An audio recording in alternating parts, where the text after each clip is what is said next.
सत्संग जी, प्रेम से कहना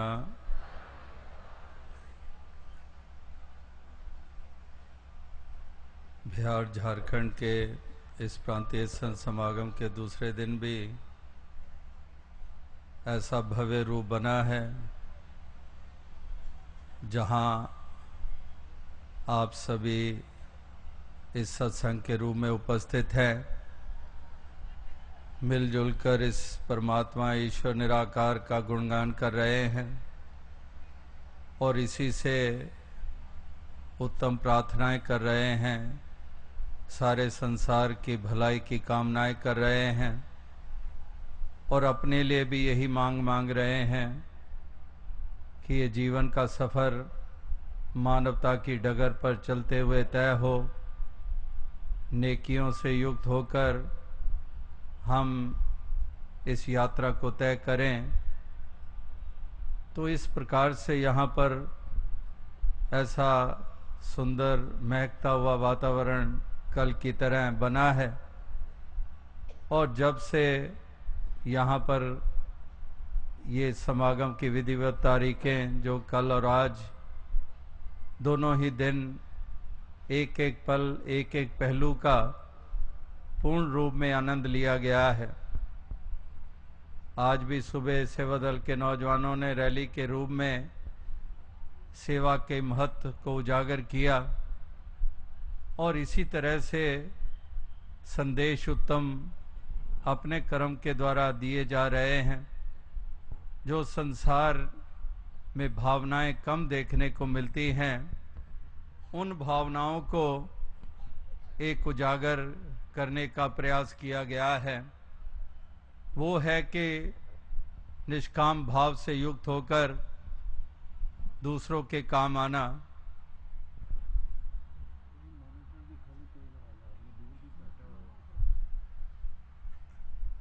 तो दूसरों के काम आने के जज्बे ये महात्माओं के हृदय में होते हैं, क्योंकि वो सारे संसार को अपना परिवार का अंग मानते हैं। अपने परिवार का अंग का मतलब कि प्रभु परमात्मा ईश्वर इस निराकार का परिवार। तो ऐसे परिवार के अंग होने की महसूसियत करते हुए ये सबका भला मांगते आए हैं कि सबका भला करो भगवान, सबका सब विधि हो कल्याण। ये लगातार प्रार्थनाएं हुई हैं कि तेरे भाणे सर्वत का भला, कि सबका भला मांगा गया है। केवल मांगा नहीं गया है, भला करने के लिए योगदान भी दिए गए हैं। और संसार में इससे उलट संसार में बुराई मांगी जाती है, औरों के नुकसान मांगे जाते हैं, औरों को बद दुआएं दी जाती हैं, औरों को हर लिहाज से एक दुखी करने के प्रयास किए जाते हैं। तो भक्तों और संतों और संसार की चाल इसलिए भिन्न मानी गई है कि इनका मार्ग और है, उनका मार्ग और। मार्ग अलग अलग है, शक्लो सूरत की बात नहीं, पहरावों की बात नहीं। मार्ग अलग का मतलब ये भी नहीं कि ये शायद किसी और धरती के वासी हैं और वो किसी और धरती के वासी हैं। एक ही धरती के बाशिंदे हैं। इसी एक प्लैनेट अर्थ के ऊपर, इस धरती के ऊपर मालिक ने सभी इंसानों को ये पैदा किया है। तो लेकिन मार्ग भिन्न है, यानी कि सोच अलग है, दृष्टि अलग है, भावनाएं अलग हैं, कर्म अलग है, व्यवहार अलग है। एक संकीर्णताओं से युक्त हैं, एक विशालता से युक्त हैं। एक के लिए कोई पराया कोई बेगाना नहीं, एक अपनों को भी बेगाना बनाकर चलते हैं। एक दूसरे को खुशी देखकर खुशी महसूसियत करते हैं और दूसरे दूसरों को दुखी करके खुशी महसूसियत करते हैं। एक उजाड़ने में यकीन रखते हैं, एक आबाद करने में यकीन रखते हैं। एक प्रेम की गंगा की तरह धारा बहती चली जाती है जिनकी, और एक वो हैं जो खून की नदियां बहाते हैं। तो ये दोनों ही पहलू भिन्न भिन्न हैं, रात और दिन की तरह। एक सवेरे उजाले का रूप है, एक अंधकार का रूप है। ऐसी ऐसी मिसालें इतिहास के पन्नों से जिनका जिक्र आज भी हुआ है। कहीं पर हिरण्यकश्यप का, कल भी यहाँ पर होली के संदर्भ में भक्ति के साथ जोड़कर यहाँ पर गीत बोले गए और साथ ही साथ जिक्र होता चला गया कि होली के साथ जुड़ा हुआ वो पहलू हिरण्यकश्यप और उसी का बेटा भक्त प्रहलाद, एक सवेरे का रूप, एक अंधकार का रूप।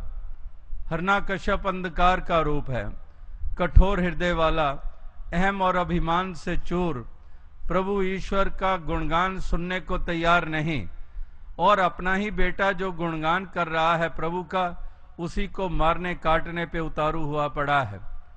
तो इस तरह से एक सवेरे का रूप, अंधेरे का रूप, ये केवल कलयुग की बात नहीं है, ये सतयुग भी अंधेरा और सवेरा रहा है, त्रेता में भी रहा है। रावण के नाम भी हमें मिल जाते हैं, द्वापर में भी मिला है, कंस दुर्योधन के भी नाम हमें मिल जाते हैं, और कलयुग में तो कई मिसालें हमें मिलती हैं। और दूसरी तरफ सवेरे के रूप भी रहे हैं, जैसे भक्त प्रहलाद का जिक्र किया कि छोटी सी उम्र वाला है लेकिन बहुत ऊंचा है, पूरी तरह से उजाला उसके मन में, आत्मा में हो गया है, वो निरोल भक्ति के मार्ग पर चल रहा है, वो किसी का नुकसान ख्याल में भी नहीं ला सकता है। इस प्रकार से वो अनन्य भक्ति प्रभु की करता चला जा रहा है। इसी तरह से कहीं शबरी का नाम आ जाता है। ऐसी अनेकों अनेकों मिसालें हमें मिल जाती हैं, जिन्होंने एक ऐसा उज्जवल रूप बनाया अपना, इस परमात्मा ईश्वर निराकार को अंग संग जानकर, इसको हृदय में बसाकर, जिन्होंने इस परमात्मा की ही ये खलकत, ये सारी संसार के इंसानों को माना, और इस प्रकार से उन्होंने अपने इस जीवन के सफर को सद्भावनाओं से युक्त होकर तय किया। तो इंसान को बुद्धि दी गई है, सोचने समझने की ताकत दी गई है। अब चुनना तो इंसान ने है कि इसने सवेरा चुनना है या अंधेरा चुनना है, इसने प्रेम के मार्ग पर चलना है या नफरतों में जलना और जलाना है, इसने जख्म देने हैं या मरहम का रूप धारण करना है।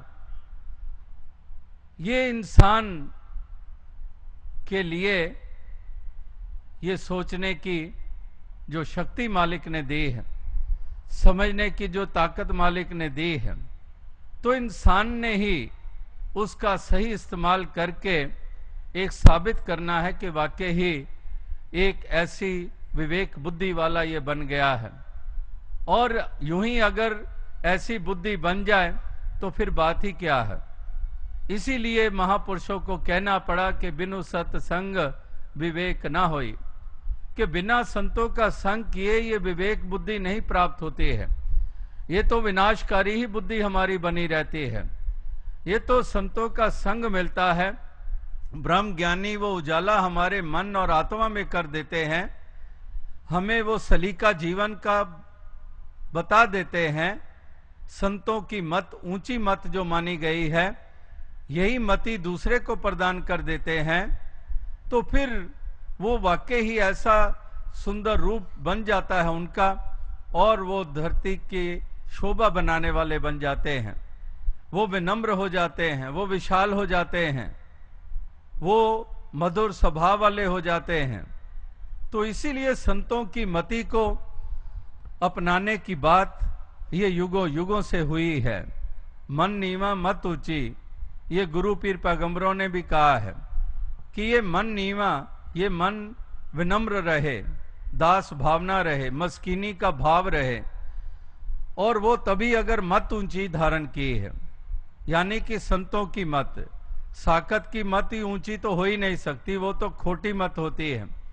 वो तो आप भी डूबते हैं, औरों को भी डुबोते हैं, वो आप भी भटकते हैं, औरों को भी बहकाते हैं। लेकिन संत आप भी संभलते हैं, औरों को भी संभालते हैं। तो इनकी मत ऊंची मत होती है।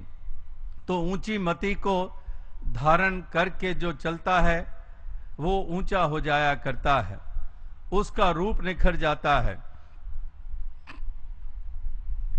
उसके मन के भाव और सुंदर हो जाते हैं। कई के गुणों का वासा उसके मन में हो जाता है, वो ऐसा गुणवान बन जाता है जो तमाम गुण जिसका जिक्र हुआ है, प्यार वाला, निम्रता वाला, सहनशीलता वाला, सब्र संतोख वाला, विशालता वाला, ये तमाम एक गुण जो हैं उसके जीवन में आते चले जाते हैं।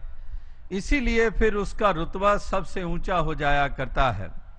तो महापुरुष संत जनों ने तो कोई कसर नहीं उठा रखी है। महापुरुषों ने तो युगों युगों से इंसान को ये संदेश दिया है कि इंसान तू इस बात को समझ जा, तू संभल जा, इससे पहले कि बहुत देर हो जाए। ये देर हो जाना यानी कि तेरी यात्रा संपन्न हो जाए और तू विपरीत रास्ते पे ही चलता चला जा रहा हो। ये श्वास तो कभी भी ये लड़ी टूट जाएगी। ये नहीं कि कहीं पर तुझे नोटिस दिया जाएगा कि संभल जा। ये तो पता ही नहीं चलता कि कब वो घड़ी आ जानी है, ये कब वो समय आ जाना है, कब ये श्वासों की लड़ी ने टूट जाना है, ये तो कोई पता नहीं है। इसलिए इंसान अभी के अभी संभलना होगा। अभी के अभी तूने इस सद्मार्ग को अपनाना होगा। अभी के अभी तुझे इस मंजिल मकसूद को पाना होगा। अभी के अभी ही काल करंता अबे कर, अब करता सोयताल, कि कल का करता आज कर और आज का करता अभी कर। बुराई के लिए तो तू कल का इंतजार नहीं करता है, दुनियादारी के लिए कल का इंतजार नहीं करता है, वो तो अभी के अभी कर डालना चाहता है। लेकिन जिससे कल्याण है, जिससे लोक परलोक संवरता है, जिससे तेरी शोभा बननी है, उसको ही तू आगे डालता चला जा रहा है। तो महापुरुष कहते हैं कि काल करंता, कि कल का आज कर और आज का अभी कर ले। बुरे काम को उठ खलोया, नाम की बेला पै पै सोया। कि बुराई के लिए तो उत्साहित है, दुनियादारी के लिए उत्साहित है, धन दौलतों के लिए चतुराइयों और चालाकियों का इस्तेमाल करते हुए क्या क्या नहीं तो कर गुजरता है, उसके लिए तो उत्साहित है। कबीर जी ने भी कहा है कि साचे का कोई ग्राहक नहीं, झूठे जगत भतीजे जी, कि सत्य के ग्राहक नहीं है, झूठ के ऊपर फिदा है। झूठ यानी कि यह संसार को माना गया है। जैसे अभी भी आपने पढ़ा कि मिथ्या है संसार, कि इसको झूठ कहा गया है, इसको सपना कहा गया है। और इसी के लिए इंसान एक एक श्वास लगा देता है, सारी उम्र लगा देता है, जब से होश संभालता है, केवल और केवल संसारिक सोच, संसारिक प्रवृत्तियां इसकी बनी रहती हैं। इसीलिए इसके बंधनों से इसको छुटकारा नहीं मिलता है, इसीलिए गलतान रहता है। तो महापुरुष कहते हैं कि साचे के ग्राहक बन जाएं, ये सत्य के ग्राहक बन जाएं, ये सत्य की प्राप्ति की इच्छा ऐसी तेरे मन में पैदा हो जाए। जैसे स्वामी विवेकानंद जी ने भी कहा है कि इसकी इच्छा नहीं होती है तो इसकी इच्छा ऐसी हो जैसे संसारिक प्राप्तियों के लिए तेरे मन में इच्छा होती है। और बल्कि इससे आगे उन्होंने ऐसा एक दृश्य पेश किया कि जैसे डूबते हुए इंसान को पानी से बाहर आने की इच्छा होती है। कोई पानी में डूब रहा हो, नाक तक पानी आ जाए, श्वास उखड़ रहे हैं, लग रहा है कि बस अब गए के गए, अब तो बस छुट्टी है, अब तो बस अंत होने वाला है, वो सब नजर आ रहा होता है अपना अंत। तो उस वक्त इंसान को कैसी इच्छा होगी और क्या इच्छा होगी? उसको केवल और केवल एक इच्छा, और कोई इच्छा नहीं, केवल और केवल एक इच्छा कि पानी से बाहर आ जाऊं, मेरा बचाव हो जाए।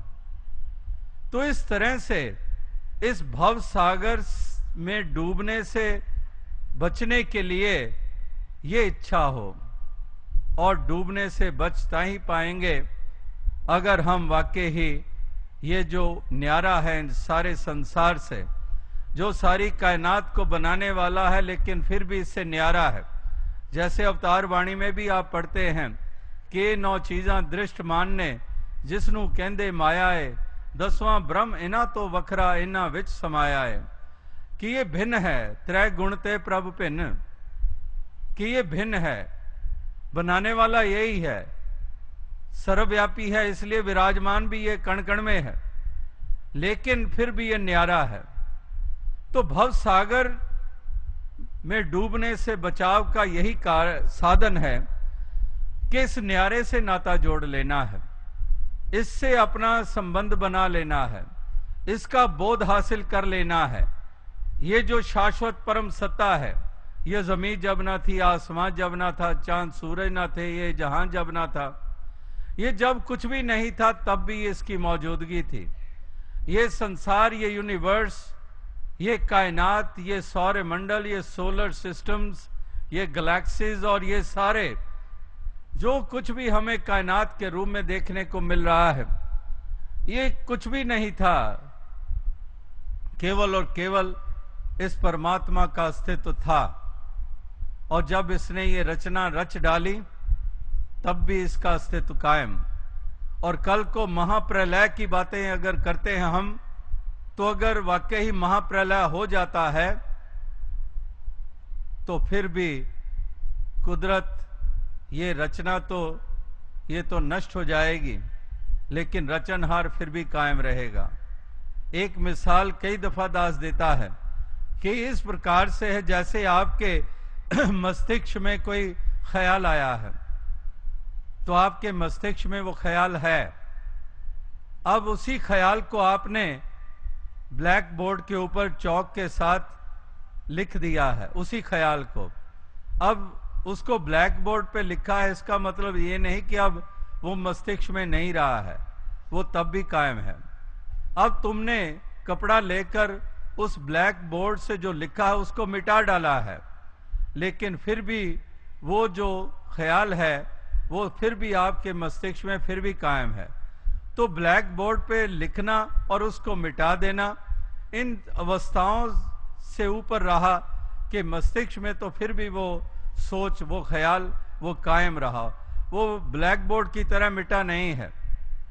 तो इसी तरह से ये परमात्मा, परम अस्तित्व, ये तो आदि अनादि से है, ये तो कायम दायम परम सत्ता है। तो इसकी प्राप्ति करनी है, इसकी प्राप्ति की इच्छा मन में रखनी है, क्योंकि यही हमारा मूल है। ये सारी कायनात का रचनहार तो है ही, ये सबका आधार तो है ही, लेकिन मेरा अस्तित्व जो शरीर नहीं है, असल अस्तित्व मेरा आत्मा के रूप में है। तो आत्मा को अगर अपने मूल परमात्मा की ही पहचान ना हुई तो फिर आत्मा भी आवागमन के बंधन में इसी प्रकार से पड़ी रहेगी। जम जम मरे मरे पुन जम्मे, बहुत सजाए प्या देश लम्मे, कि फिर ये जन्म मरण के इस गेड़ में ये आत्मा पड़ी रहेगी, ये chain of births and rebirths, इसमें जकड़ी रहेगी। तो इसलिए अपने आप की पहचान आत्मा को हो जाए, अपने असली अस्तित्व की। तो यही महापुरुष जोर दे रहे हैं कि अपने मूल की पहचान करनी है। ये जो अजन्मी परम सत्ता है, ये संसार की तरह नहीं है, ये कुदरत की तरह नहीं है। अक्सर हम कुदरत और परमात्मा को कंफ्यूज कर देते हैं, कह रहे होते हैं परमात्मा के बारे में, लेकिन जुबान से हम कुदरत कहते हैं कि बस ये कुदरत का खेल है, ये कुदरत को हम महत्ता देते हैं।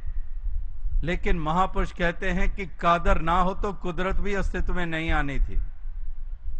ये कादर के कारण ही कुदरत है, एक कलाकार के कारण ही कला है, एक पेंटर के कारण ही पेंटिंग है। अगर कलाकार को माइनस कर दो तो कौन सी कला, कौन सी पेंटिंग? अगर वो गला ही नहीं है तो कौन से गीत? अगर सूरज नहीं है तो कौन सी किरणें?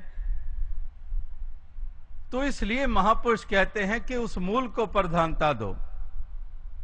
वही बात के साचे का कोई ग्राहक नहीं, कि इस मूल सत्य को प्रधानता जीवन में जिसने भी दी है, वो फिर कबीर जी हो या रविदास जी हो, वो मीराबाई हो या मुक्ताबाई हो या सहजाऊ भाई हो या बोतन्ना जी हो, वह मन्ना जी हो, तुकाराम जी, नामदेव जी हो, बुल्ले शाह जी हो, फरीद जी हो, मियाँ बाहू हो, कोई भी हो, उन सब ने ये नाता जोड़ा। उन्होंने इस सच की लख्ता की और फिर इसी को ही नतमस्तक हो गए।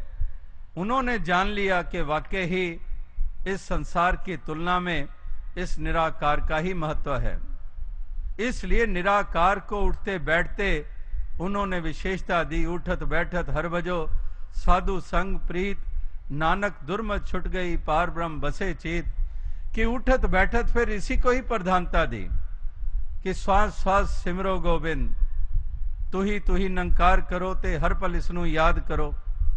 फिर श्वासों की बात हो गई, कुछ पलों की बात नहीं, फिर कुछ लम्हों की बात नहीं हुई, श्वास श्वास की बात हो गई, हर क्षण की बात हो गई, हर पल की बात हो गई। जैसे श्वास हम लेते हैं, इसी तरह से हर श्वास की तरह इस मालिक का एहसास, यानी कि इसको प्रधानता दे रहे हैं, इसको विशेषता दे रहे हैं। वरना तो इंसान ये भी भ्रम में आ जाते हैं कि शायद ये प्रभु में तल्लीन है, प्रभु का नाम ले रहा है। वो भी कबीर जी ने साफ कर दिया कि माला तो कर में फिरे, जीभ फिरे मुख माहे, मनवा तो दह दिस फिरे, ये तो सुमिरन ना है। कि हाथ में माला के मणके घूम रहे हैं तो ये मत सोच लेना कि इसकी वृत्ति मालिक से जुड़ी हुई है, क्योंकि एक एक मणके को घुमाता है तो राम का नाम लेता है, अल्लाह का नाम लेता है, या रोजरी लेकर वो कहीं गॉड में खोया हुआ है। तो कबीर जी ने कहा है कि माला तो कर में फिरे, जीभ फिरे मुख माहे, लेकिन मनवा तो दह दिस फिरे, ये तो सुमरन ना है। बात तो मन की है, ना हाथ की उंगलियों की, ना इस जुबान की, बात तो मन की है।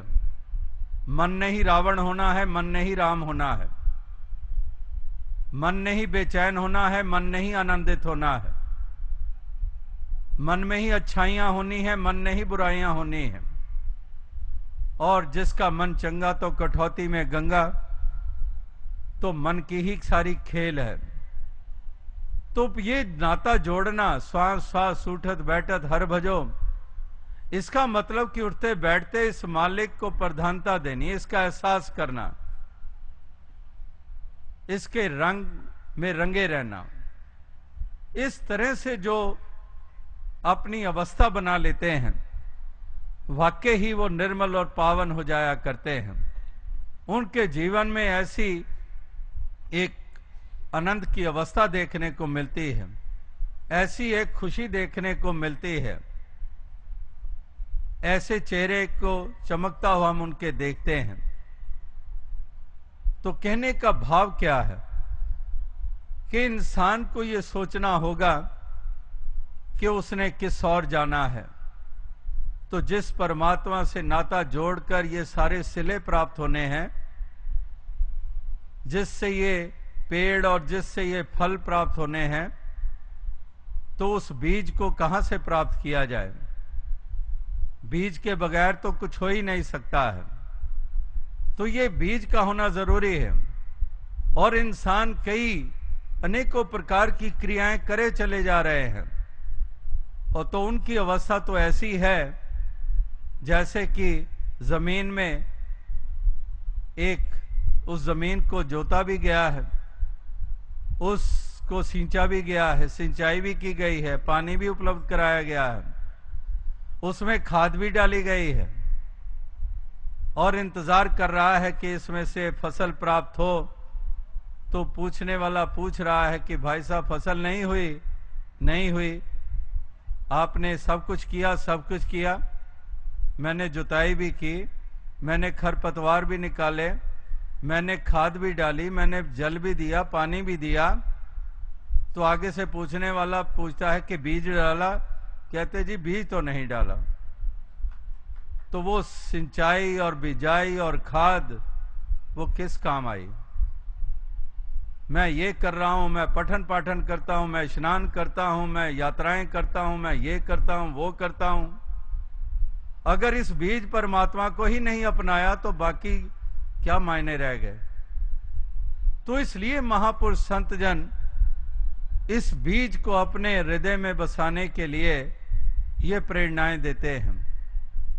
तो ऐसे ही बीज को अपने मनों में एक बीज लेना और फिर इस प्रकार से उसका पुलकित हो जाना, फिर उसका इस प्रकार से पौधा बनना और वृक्ष बनना, जो छाया देने वाला, जो औरों को राहत देने वाला, इस तरह का फिर वो रूप उसका बन जाया करता है। तो ये बीज, ये परमात्मा, इसका इतना महत्व बताया जा रहा है। धर्म ग्रंथ भरे पड़े हैं, वेद शास्त्र भरे पड़े हैं, महापुरुषों की वाणी ने कोई कसर नहीं उठा रखी है। तो फिर इसकी प्राप्ति कहां से हो? तो वो भी महापुरुषों ने साथ साथ ये विधि भी बताई है कि किस तरह से इसकी प्राप्ति हो सकती है। इंसान कहता है जंगलों में जाकर प्राप्ति हो जाएगी, मैं जाऊं जंगलों की ओर, ये प्राप्त हो जाएगा। तो महापुरुषों ने कह दिया कि जे रब मिलदा जंगल बेलेता मिलदा गावा वछियानु, कि अगर जंगलों में जाने से प्रभु की प्राप्ति होती है, फिर तो कितने पशु जानवर जंगलों में हैं, फिर तो तेरे से पहले उनको मुक्ति प्राप्त, तेरे से पहले तो उनका कल्याण। फिर तो तू ये प्रार्थना कर कि हे प्रभु मुझे घोड़े का जन्म दे दे, मुझे चीते का जन्म दे दे, क्योंकि जंगल में वो होते हैं और उनकी गति हो जाएगी। तो महापुरुष कहते हैं कि जंगलों में जाने से इसकी प्राप्ति हो जाए, फिर तो वो बड़े भाग्यवान हैं। फिर कहा कि क्या मैं स्नान करूं, उससे मेरी गति हो जाएगी, ये प्रभु की प्राप्ति हो जाएगी, ये मंजिल मकसूद मिल जाएगा? तो वो भी आगे से कह दिया कि जे रब मिलदा नहात्या धोत्या तब मिलदा डडुआ मछियां नू, कि फिर तो तेरे से पहले मछली और मेंढक के ऊंचे भाग्य, फिर तो बड़े भाग्य मानुष तन पावा, ये तो मायने ही नहीं रहे इसके कुछ। फिर तो तेरे से पहले उनका कल्याण, तू तो जाएगा, वो तो है ही वहां, वो तो पहले ही मौजूद है वहां। इसी प्रकार से क्या मणि मसाणों में जाके मिल जाएगा? जे रब मिलदा मणि मसाणी तब मिलदा चाम चिड़कियां नू, तो कहां पर कसर छोड़ी है महापुरुषों ने। और इंसान है कि फिर वही अंधकार ढोते चले जा रहे हैं, फिर वही मान्यताएं कायम हैं। गुरु पीर पैगंबरों ने कोई कसर नहीं छोड़ी, और हम है कि फिर वही आंखें मूंदे चले जा रहे हैं, वही क्रियाएं किए चले जा रहे हैं, वही विधियां ढंग प्रभु की प्राप्ति की अपनाए चले जा रहे हैं। और महापुरुषों ने साफ शब्दों में कह दिया कि गुरबिन भवने तरह न कोई, जो बिरंची शंकर सम होई। तो इससे बड़ी और क्या बात होगी? तो ये महापुरुष संत जन गुरु पीर पैगंबर ये भी बता रहे हैं। एक और सवाल कि इसकी प्राप्ति के लिए तो बिल्कुल साफ सुथरा होना चाहिए, उन्हीं के हिस्से में आएगा। और हम हैं कलयुगी जीव, हम बुराइयां करने वाले, हम छल करने वाले, हम तो डिस्क्वालीफाई, हमें तो इसकी प्राप्ति हो नहीं सकती। तो फिर महापुरुष इतिहास का सहारा लेते हैं, कहते हैं अगर यही बात है फिर तो सज्जन ठग सारी उम्र ठग ही रहना चाहिए था। वो क्यों भक्त फिर बन गया? क्योंकि अच्छे कर्म तो थे नहीं, कोई साफ सुथरी स्लेट तो थी नहीं, कोई उज्जवल वस्त्र तो था नहीं, मैले का मैला। कोडा राक्षस ने कौन से पुण्य किए थे? राक्षस प्रवृत्ति वाला, चोर भूमियां, गन का पापन, पाप के ही बोझ ढोते रहे, वो तो फिर डिस्क्वालीफाई, वो तो प्रभु की प्राप्ति कर ही नहीं सकते। तो ये भी महापुरुष इस भ्रम को भी दूर करते हैं कि अगर ये भी भ्रम है तेरे मन में, वो भी दूर कर डाल। केवल बात है कि तू अपना कदम तो इस तरफ बढ़ा ले, और संतों का अगर संग मिल गया तो वो जैसे भगवान कृष्ण ने कहा कि लाखों मन लकड़ियां और एक चिंगारी ही उनको भस्म कर देती है। इसी प्रकार से ये ज्ञान की चिंगारी लग गई तो कितने मण पाप हों वो सब इसी तरह से भस्म हो जाते हैं। तो कहने का भाव क्या है, एक और भरम मन में कि प्रभु की प्राप्ति इतनी आसान थोड़ी है, कई जन्म लेने पड़ते हैं, ये तो कई जन्मों का खेल है। फिर उनको ये सवाल किया जाता है, अगर कई जन्म लेने पड़ते हैं, हम आपकी बात मानते हैं कि कई जन्म लेने पड़ते हैं, पर कृपा करके आप बताओगे आप कितने जन्म ले चुके हो? फिर खामोशी, जी मुझे तो पता नहीं। तो अगर तुम्हें पता ही नहीं है, अगर इसी असूल को मान ले कि कई जन्म लेने पड़ते हैं, तो फिर यही जन्म तुम्हारा जन्म है इसकी प्राप्ति के लिए। तो ये भी भरम महापुरुषों ने दूर किया कि कई जन्म लेने पड़ते हैं। इसको तो बहुत मुश्किल से पाया जा सकता है। तो फिर महापुरुष मिसाल देते हैं कि कोई 2 दिन का भूखा हो, तो 2 दिन के भूख को मिटाने के लिए क्या उसको 2 दिन खाना पड़ेगा? वो 5 दिन से नहाया नहीं है, तो 5 दिन की मैल दूर करने के लिए क्या 5 दिन उसको नहाना पड़ेगा? बस साबुन और पानी होना चाहिए, भोजन की थाली सामने होनी चाहिए, 2 दिन की भूख गई, 5 दिन की मैल गई। इसी प्रकार से केवल ब्रह्म ज्ञानी का संग होना चाहिए, जो खुद इससे जुड़े हुए, वही हमें जन्मों जन्मों की भटकी हुई आत्मा को इस मंजिल मकसूद तक पहुंचा देगी। तो महापुरुष संत जन लगातार यही बात कहते आ रहे हैं कि खोजना है तो ब्रह्म ज्ञानियों को खोजो। वस्त कहीं ढूंढत कहीं किस विधि आवे हाथ, कहे कबीर तब पाइए जब भेदी लीजिए साथ। कि वस्तु है कहां पर और उसको खोजा कहां जा रहा है। जैसे पहले कहा कि जंगलों में, कंदराओं में, कहीं और 7 आसमानों के ऊपर मान बैठा है। तो कहते हैं कि वस्त कहीं ढूंढत कहीं किस विधि आवे हाथ, किस विधि से प्राप्त होगी? तो कह दिया कि तभी प्राप्ति होगी जब भेदी लीजिए साथ। जब भेदी मिल जाएगा तो फिर ब्रह्म ज्ञानी का संग मिल गया, तो फिर ये दुर्लभ साज सुलभ करी पावा। ये जो दुर्लभ था ये सुलभ हो गया, है तो दुर्लभ लेकिन सुलभ हो गया, आसान हो गया, क्योंकि जो भेदी था वो मिल गया।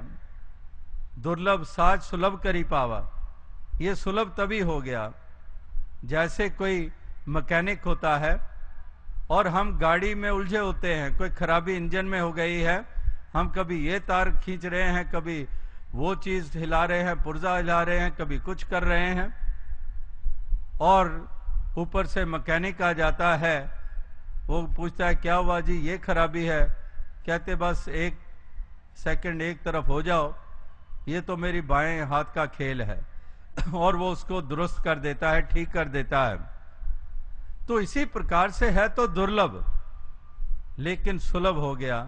सुलभ इसलिए हो गया कि ब्रह्म ज्ञानी मिल गए और उन्होंने ये काम आसान कर दिया, जिन्होंने इस प्रकार से इस मालिक को घर में ही हमें प्रदान कर दिया, ये बोध करा दिया। क्योंकि ये तो हकीकत थी कि ये सर्वव्यापी है, लेकिन सर्वव्यापी होते हुए भी हम इसके लिए भटक रहे थे। जैसे महापुरुषों ने अन्य स्थान पर भी कहा है कि तुलसी यह संसार को भयो मोतियाबिंद, कि मोतियाबिंद हो गया है, कि मोतियाबिंद इसको हुआ पड़ा है। मोतिया अगर आंखों पे आ जाए तो करीब वस्तु के लिए भी हम भटकते रहते हैं, घर ही में वो वस्तु पड़ी होती है, लेकिन मोतियाबिंद ऐसा आंखों पे आया कि हम कभी यहां टटोल रहे हैं, कभी वहां टटोल रहे हैं। तो इसी प्रकार से ये भटकन हमारी दूर हो जाती है और घर ही में हमें, परिवार में ही, गृहस्थ में ही, जैसे भगवान कृष्ण ने अर्जुन को कुरुक्षेत्र के मैदान में ये बोध करा दिया। अब वहां पर अर्जुन कौन सी गुफा में था जहां ये बोध हुआ? अर्जुन उस वक्त कौन सी वीरान जगह पर बैठा था जहां ब्रह्म ज्ञान उसको दिया गया? एक तनाव वाला और खिंचाव वाला कोई स्थान जंग की मैदान के अलावा हो सकता है जहां पर पता ही नहीं कि कब जान चली जानी है, कितने लहूलुहान हो जाने हैं, कहां नगाड़े बज रहे हैं। तो क्या ये बड़ी उचित जगह है ब्रह्म ज्ञान की प्राप्ति हो जाए? लेकिन वहां पर ही भगवान कृष्ण ये प्रदान कर रहे हैं। इसका मतलब कि कर्म के क्षेत्र में रहकर ये बोध हो जाना कि गृहस्थ में रहकर, परिवार में रहकर ये प्राप्ति। कबीर जी क्या गृहस्थी नहीं थे? क्या वो मेहनत मशक्कत नहीं कर रहे थे? लेकिन फिर भी वो सब कर्म करते हुए, वो जिम्मेदारियां निभाते हुए उनको ये प्राप्ति हो गई, क्योंकि ब्रह्म ज्ञानी रामानंद जी के रूप में मिल गए। मीराबाई राजा के घर पैदा होती है और उसको प्राप्ति ये सच्ची दौलत की हो जाती है रविदास जी की कृपा से। तो इस प्रकार से ब्रह्म ज्ञानी, इसीलिए मीराबाई ने कहा कि पायो री राम रतन धन पायो, वस्तु अमोलक दीनी मेरे सतगुरु कर कृपा अपनायो। कि ब्रह्म ज्ञानी सतगुरु मुझे मिल गए तो ये जो थी प्राप्ति हो गई, वरना तो पहले तो मैं भी जल रही थी, लकड़ी जल कोयला भई, कोयला भई है राख, मैं अभागन यूं जली, कोयला भई ना राख। तो मैं तो अभी सुलग रही हूं लकड़ी के रूप में, कोयला और राख तो दूर की बात है। लेकिन जब ब्रह्म ज्ञानी रविदास जी मिल गए तो अब उसने मंजिल पा ली, शाम का असली अविनाशी रूप जान लिया। पहले तो केवल शाम की आकृति से वाकिफ थी, उसी से लगाव था, लेकिन अविनाशी को नहीं जाना था, शाम के असली रूप को नहीं जाना था। वो रविदास जी ने ज्ञान की दृष्टि दी मीराबाई को, तब अविनाशी का रूप को जाना, धन्य हो गई और गली गली घूमकर डंके की चोट पर यही संदेश दिए चले जा रहे हैं। तो कहने का तात्पर्य यही है कि आप सभी इस समागम के ऊपर इसी भाव से उपस्थित हुए हैं कि ये संदेश और ज्यादा लोगों तक पहुंचे कि वाकई ये सोचने लायक पहलू हैं, ये दरगुजर करने लायक पहलू नहीं है, ये हल्के से लेने वाले पहलू नहीं है, ये बहुत संजीदा पहलू हैं। इससे बहुत दारोमदार टिका हुआ है। एक तो आत्मा को मुक्ति मिल जाना और एक आत्मा आवागमन के बंधन में पड़ी रहे जन्मों जन्म। तो ये संजीदगी से नहीं लेंगे क्या? तो बहुत संजीदगी से लेना इन पहलुओं को। इसीलिए महापुरुष संत जनों ने ये पैगाम और संदेश दिए हैं, ये एहसास कराने के लिए, ये याद कराने के लिए कि बहुत ज़रूरी काम है अभी बाकी हमारे जीवन का जो हमने करना है। बाकी काम तो हम किए चले जा रहे हैं, लेकिन जो सबसे लाजिम काम करने लायक है वो काम अभी भी अगर अधूरा है तो फिर इंसान उसको कर डाल, इसको कल पे मत छोड़।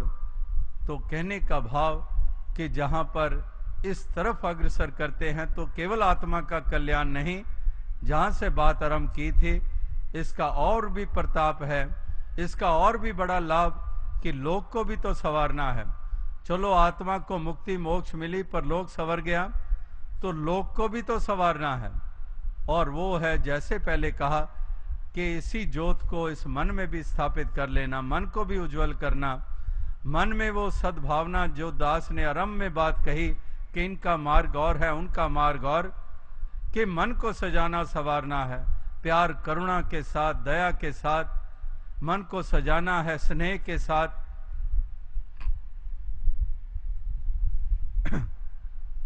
तो इस प्रकार से इस लोक को संवारने का एक ही तरीका है कि मन को संवार लेना है। तो ये मन का संवरना बड़ा जरूरी है, और मन अगर संवर गया तो तन से भी नेकी करवाएगा और धन का भी उपयोग यानी कि सदुपयोग होगा। अगर ये मन नहीं चंगा हुआ तो तन से भी ये बुराइयां करवाएगा और धन का भी इस्तेमाल बुराइयों में लगवाएगा। और अगर मन ही संभल गया, मन ही समझ गया, मन ही इस बात को पकड़ लिया जिसने, तो वो फिर तन का भी सदुपयोग करवाएगा और धन का भी फिर सही इस्तेमाल करवाएगा। तो इसलिए आत्मा और मन, इन दोनों की कितनी अहमियत है लोक और परलोक संवारने के लिए। तो इसीलिए बार बार इस मन को समझाने की बात कही गई है कि मन मेरे भूले कपट ना कीजिए, अंत नबेड़ा तेरे जी पै लीजिए। मन को समझा रहे हैं कि मन मेरे भूले कपट ना कीजिए, अंत नबेड़ा तेरे जी पै लीजिए।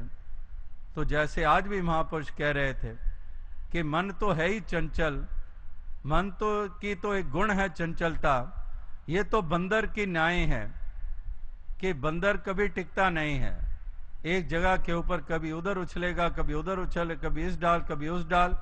और अगर खंबे के साथ बांध भी दो तो तब भी नहीं टिकेगा, खंबे के ऊपर ही नीचे ऊंचा होता रहेगा।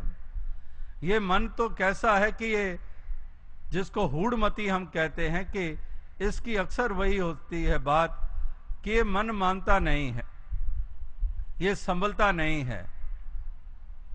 एक बच्चा ऐसे ही नटखट, इससे लड़ना उससे झगड़ना, तो एक तरकीब सोची गई कि लड़ता है झगड़ता, उसको कहा कि तुझे हम रिस्पॉन्सिबिलिटी दे रहे हैं, एक तुझे हम कार्य सौंप रहे हैं, करेगा? हाँ करूंगा। क्या? जा वहां किनारे पर बैठ जाए और वहां पर लहरों को गिन। तो इन्होंने तो ये सोचा था कि लहरें गिनेगा, उसी में बिजी रहेगा। लहरें तो एक आती है, पीछे 2-4 और आ जाती हैं, तो इसको लड़ने झगड़ने का कोई वक्त नहीं मिलेगा। तो वो बैठ गया, उसने भी सोचा बड़ा आसान काम है। तो लहरें गिनना शुरू हुआ और उसके बाद एकदम से उसको क्रोध आ गया। पत्थर उठाए, सामने से नाव गुजर रही थी, उस नाव की तरफ जोर जोर से पत्थर फेंकने लग पड़ा। वो नाव वाले कहने लगे, क्यों पत्थर फेंक रहा है, क्यों हमें मार रहा है? कहने लगा, देख नहीं रहा मैं लहरें गिन रहा हूं और तुमने नाव यहां से निकाली और सब डिस्टर्ब कर दिया मेरा, मैं गिन ही नहीं पा रहा हूं। यानी कि ऐसे हूढ़मती वाले को अगर वहां भी ले गए तो तब भी उसने लड़ना झगड़ा नहीं छोड़ा। तो मन अभिमानी भी होता है, अहंकार से भरा होता है, मैं ही करता रहता है। और महापुरुषों ने कहा कि इस मन में मैं को निकाल दे, इसमें तू को बसा दे। एक इस तू के तराने गा, ये मैं को तज दे, ये मैं मेरी मत कर, मेरी मूल विनाश, मेरी मन की पैकड़ी और मेरी गल की फांस। तो इसलिए ये मन को विनम्र भी बनाना है, मन को विशाल भी बनाना है, ये अहम और अहंकार से इसको उभारना है। जैसे कि संसार कितने को ये रोग लगा हुआ है जो मैं ही करता रहता है, अपने आप को ही विशेषता देता है, अपने आप को ही श्रेष्ठ मानता है और कोई कसर नहीं उठा रखता है दूसरे को नीचा दिखाने के लिए। पति और पत्नी जा रहे थे तो पत्नी कहने लगी, देखा है क्या बने हुए हो, क्या कपड़े पहन रखे हैं, ऐसे लगते हो मदारी है मदारी लग रहे हो। तो आगे से पति कहता है कि बिल्कुल ठीक कह रही है, मैं मदारी लग रहा हूं। मदारी क्यों नहीं लगूंगा, क्योंकि तू बांदरी जो मेरे साथ चल रही है। तो इस तरह से दोनों ही एक दूसरे को नीचा दिखाने में लगे हुए हैं, कोई भी कसर नहीं उठा रख रहा है।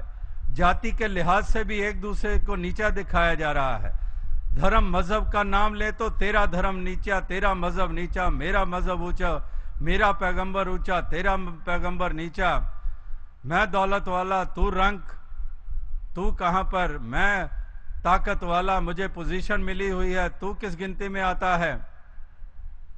बस मैं ही किए चले जा रहे हैं। और महापुरुष कह रहे हैं कि मेरी गल की पैकड़ी और मेरी गल की फांस, कि मारा गया जिसने कहा कि मैं बड़ा। हर जी हंकार ना भावे, और हम हंकारी किए चले जा रहे हैं। रावण ने भी तो यही किया था, कंस ने यही किया था, दुर्योधन ने यही किया था, हिरण्यकश्यप ने यही किया था। तो उनके हिस्से में क्या आया?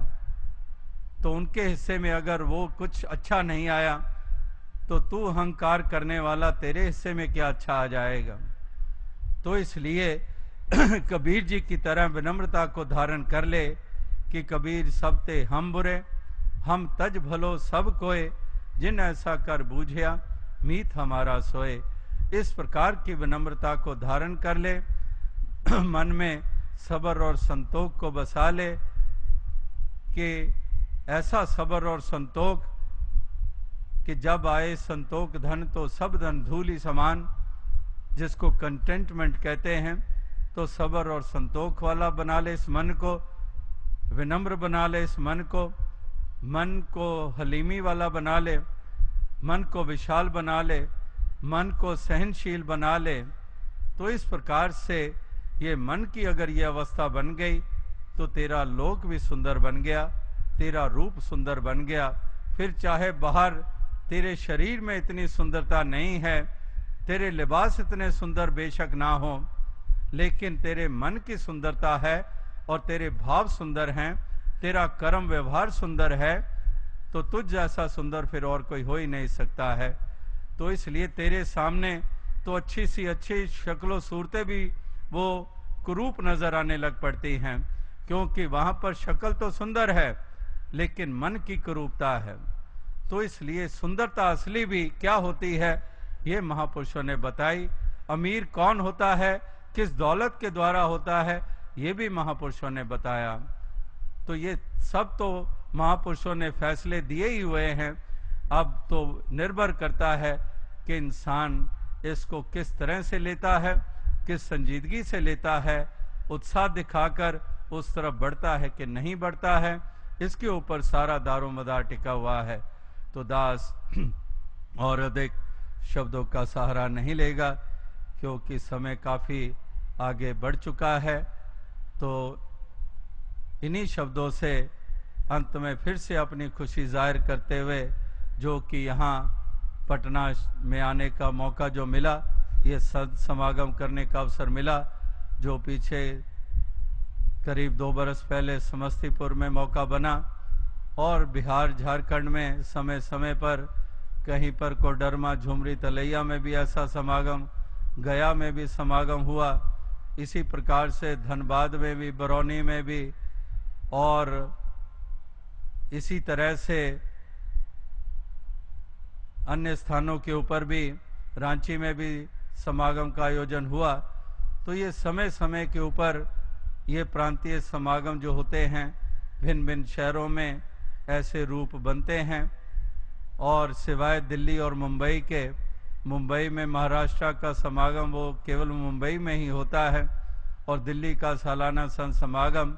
तो इसके अलावा जितने भी प्रांतीय समागम हैं इसमें शहर बदलते जाते हैं, स्थान बदलते जाते हैं। तो इसी प्रकार से इस बार पटना की बारी आई, जो बिहार और झारखंड के समागम का जहां आयोजन हुआ है, जिसमें कितने कितने योगदान दिए गए वो भी अभी आपने प्रबंधक महापुरुषों से सुना, और आप साथ संगत ने भी कितना ऐसा भरपूर उत्साह दिखाया है कि सारे अनुमान ही वो सब नीचे रह गए। आपका उत्साह बड़ा होके साबित हुआ।